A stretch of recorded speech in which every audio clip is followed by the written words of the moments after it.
Hello everyone, this is Mohammed from Python Ninja YouTube channel, and today we have the last exercise to close the Python collection data structure, and we will learn together how can we build shopping cashier program. So this is our exercise for today, which is shopping cashier exercise.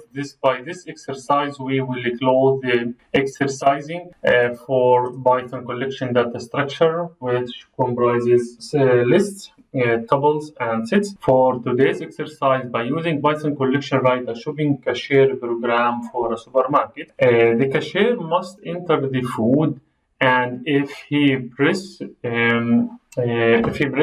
Q small or Q capital letter, the program will be quit, and the cashier or the operator is also able to set the price of the entered food. At the end of the program, it brings the list of items and the total price. So let us start coding.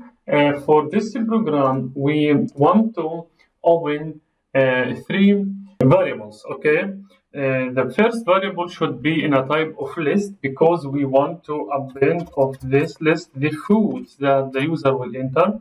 The second one, it will be the prices. Okay, and this prices also will be a list because we want to append. I cannot use a tuple here. I cannot use a list, a set here, because the tuple will not allow me to append the new item that will come from the user, and the set will not give me an ordered sequence. Okay, so the suitable choice for this question is, or this exercise is, to use both foods and the prices within type of list, and I need the total variable that will hold the total price. How can I start? I will start with while loop. As soon as the user will submit the food, then he will submit the price, and if he presses Q from the keyboards, even if it is small or capital letter, does matter, because he wants to enter the food for an infinite iteration or period, then we will use while, not for loop. Okay, we'll use while true. Okay, at this case, so I want to take a user input. Okay, and this user input will be string enter the food, please. Okay, and I want to add this to remind him to quit. To quit, and I want to also use a method that we introduce in the string data structure, which is lower. Allow us to reduce any capital letter to small letter. Okay, in the previous tutorial we used .upper because it allows us to map each small letter to capital letter, but now for this exercise, if the user or a user or a cashier will press Q, even if the small or capital letter, the program should suspend the execution or should be break. Okay, so if this user input that comes from the cashier will equal to Q, what we have to do, we will break the execution. Okay, nothing but that. This is the first condition. Okay, now if the user will not press Q, okay, I will go to the opposite situation, which can be taken from else. So I want to add, for example, foods.append. I want to append the food that comes from the user input. Okay, and now I want to take another variable, another input variable. Okay, for the price, it just will be an enter the price. Okay, for the selected food. Good. Now this is input, and the price usually come within a float data type. Okay, float. So consider casting this, and please go for typecasting if you don't know.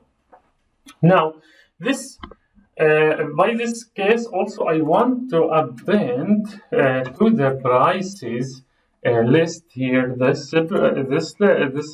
The price is dot append the price. For that I use list, not here I use list, not the table, because I am able to append. Okay, so the user will enter the cashier will input the food. Okay, and the price will be also entered by user.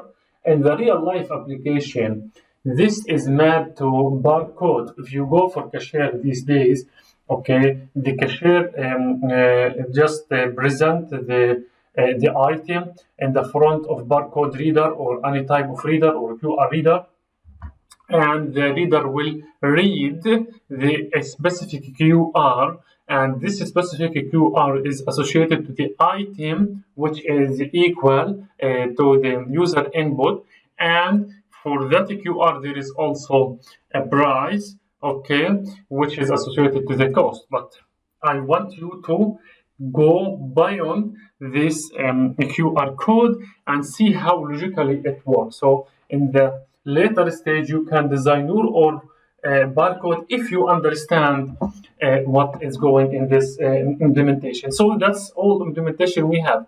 We go for an infinite loop.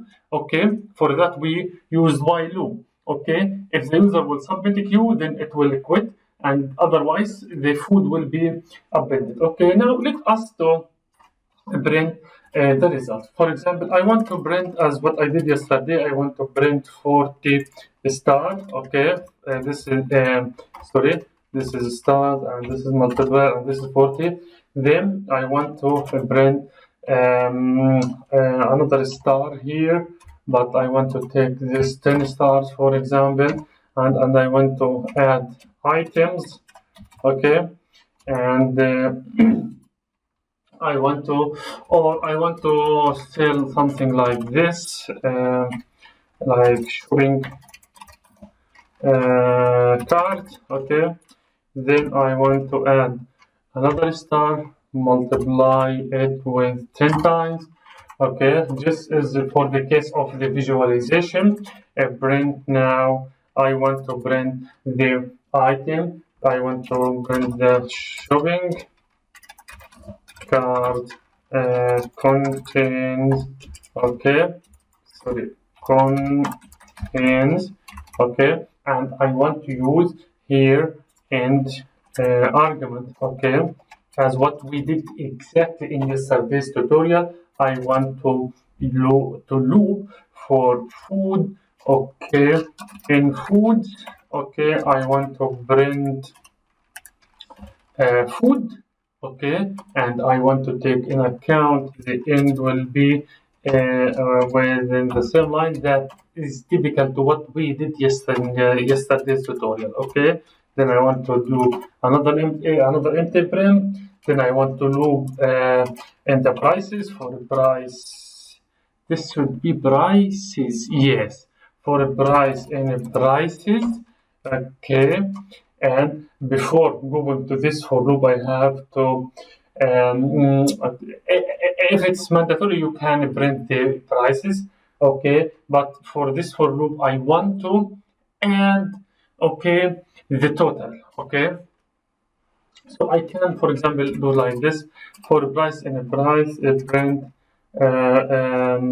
like the item, let us to say the items price, or the item price, let us to say, because it will be one by one, okay, and this will be end and like this, okay. Then in this scenario we want to print the price, okay, and I want to take in account the end plus, and I want to increase the total by one, print total